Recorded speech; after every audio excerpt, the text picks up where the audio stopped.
नमस्कार मित्रांनो, आज आपण भारतासाठी खूप महत्त्वाची अंतराळ क्षेत्रातील बातमी समजून घेणार आहोत। ही अपडेट आहे आत्ताची सर्वात सध्याची लेटेस्ट।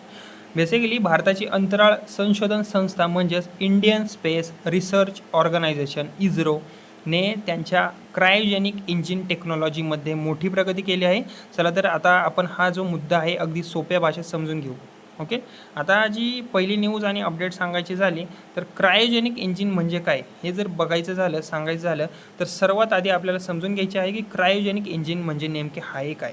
ओके, क्रायोजेनिक इंजिन म्हणजे असे रॉकेट इंजिन जे अत्यंत कमी तापमानावर असलेले इंधन वापरते आणि या इंजिनमध्ये मुख्यतः दोन प्रकारचे इंधन वापरले जाते। कोणते कोणते? लिक्विड हायड्रोजन आणि लिक्विड ऑक्सिजन। आणि हे इंधन जवळपास -250 सेल्सिअस इतक्या कमी तापमानावर ठेवले जाते, त्यामुळे त्याला क्रायोजेनिक टेक्नॉलॉजी असे सुद्धा म्हणतात। आणि या इंजिनचा फायदा असे आहे की हे इंजिन खूप जास्त शक्ती निर्माण करू शकते, त्यामुळे मोठे उपग्रह आणि भारी रॉकेट अंतराळात पाठवणे आता शक्य होते। ओके, आणि नंतरची अपडेट जर सांगायची झाली याबद्दलचीच, okay, CE-20 cryogenic engine taste.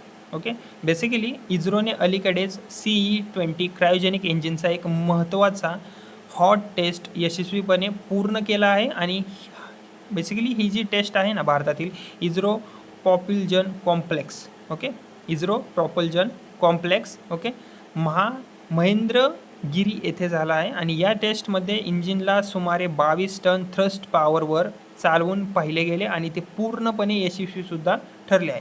आणि हा मतलब ही जी टेस्ट झाली यासाठी महत्त्वाचं आहे की कारण हेच इंजिन जे आहे ना ते भारताच्या हेवी रॉकेट म्हणजेच LVM-3 मध्ये सुद्धा वापरले जाते। ओके, आता गगनयान मिशन, आता याचं महत्त्व काय याचं बघूया आपण। ओके, बेसिकली हे क्रायोजेनिक इंजिन भारताच्या पहिल्या मानव अंतराळ मोहिमेसाठी म्हणजेच की गगनयान मिशनसाठी खूप महत्त्वाचे आहे।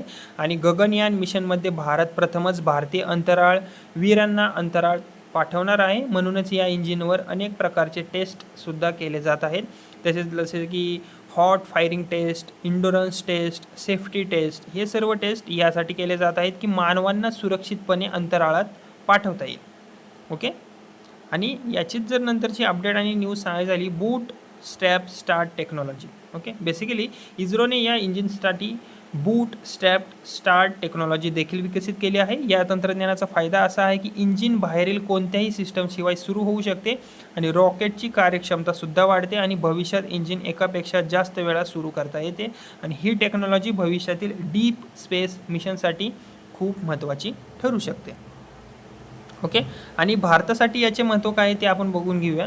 बेसिकली क्रायोजेनिक इंजिन टेक्नॉलॉजी ही जगातील सर्वात ॲडव्हान्स रॉकेट टेक्नॉलॉजीपैकी एक मानली जाते आणि जगात फक्त काही देशांकडेच ही टेक्नॉलॉजी आहे, जसे की अमेरिका, रशिया, चीन आणि भारत। आणि या टेक्नॉलॉजीमुळे भारत मोठे उपग्रह अंतराळात पाठवू शकते, हेवी रॉकेटसुद्धा तयार करू शकतो भारत, फ्युचर मून मिशन्स आणि मार्स मिशनसाठी ही तयारी भारत करू शकतो। ओके, म्हणजेच की मित्रांनो इस्रोच्या क्रायोजेनिक इंजिन टेक्नॉलॉजीमधील ही प्रगती भारताच्या अंतराळ कार्यक्रमासाठी खूप आणि खूप मोठे पाऊल आहे। यामुळे भविष्यात भारताचे स्पेस मिशन्स अधिक शक्तिशाली आणि यशस्वी होण्याची शक्यता आता वाढली आहे। ओके, जर तुम्हाला अशाच प्रकारचे राजकीय वर्ल्ड सगळ्या प्रकारचे न्यूज अपडेट्स तुम्हाला पाहिजे असतील, ओके, किंवा तुम्ही MPSC UPSCसाठी तयारी करत असाल त्याबद्दलही मी व्हिडिओ अपडेट्स टाकत असतो, त्यामुळे माझं बडी नावाचं यूट्यूब चॅनल आहे, त्याला तुम्ही नक्की सबस्क्राईब करा। Okay, thank you.